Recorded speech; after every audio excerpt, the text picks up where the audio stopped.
Samyutta Nikaya 12.15. Kachanagota Sutta, the discourse to Kachanagota. At Savatthi, then Venerable Kachanagota approached the Blessed One, paid respects to him, and sat down to one side. When he was seated to one side, Venerable Kachanagota said to the Blessed One, Bhante, it is said, right perspective, right perspective. Bhante, how is there right perspective? Kachana, for the most part, this world is based upon a duality, existence and non-existence. Kachana, one who accurately sees with right wisdom the arising of the world does not have the thought of non-existence.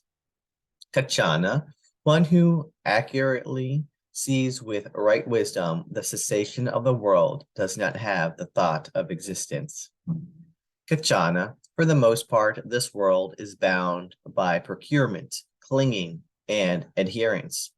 And as regards that procurement and clinging by the mind, that resolution and tendency towards adherence, when one does not procure, does not cling to, and does not resolve upon thoughts of my soul, when one has no doubt about, no uncertainty of, and no dependence on another for the knowledge that it is only suffering that arises and only suffering that ceases, this kachana is right perspective.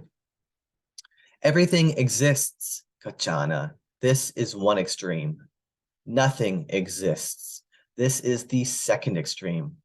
Kachana, without approaching either of these two extremes, the Tathagata teaches Dhamma by the middle.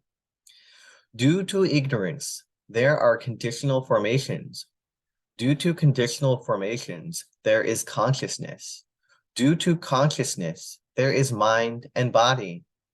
Due to mind and body, there are the six senses. Due to the six senses, there is sense contact.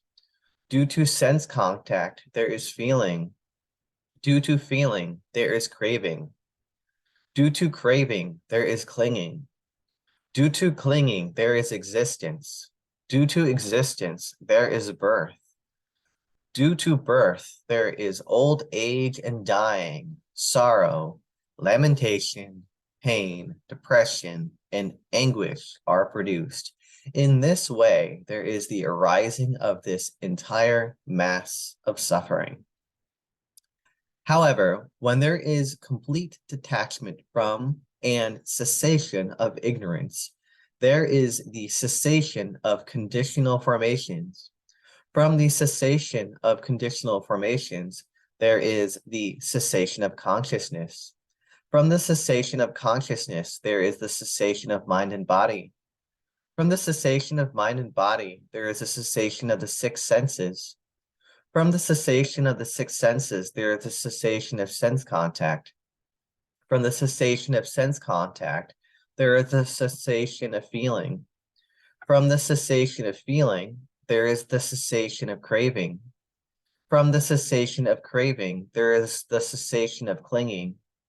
From the cessation of clinging, there is the cessation of existence. From the cessation of existence, there is the cessation of birth. From the cessation of birth, old age, dying, sorrow, lamentation, pain, depression, and anguish cease. In this way, there is the cessation of this entire mass of suffering. Notes.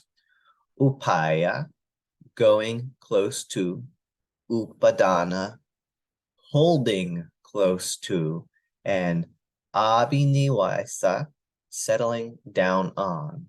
The rendering procurement, clinging, and adherence is a prosodic approximation.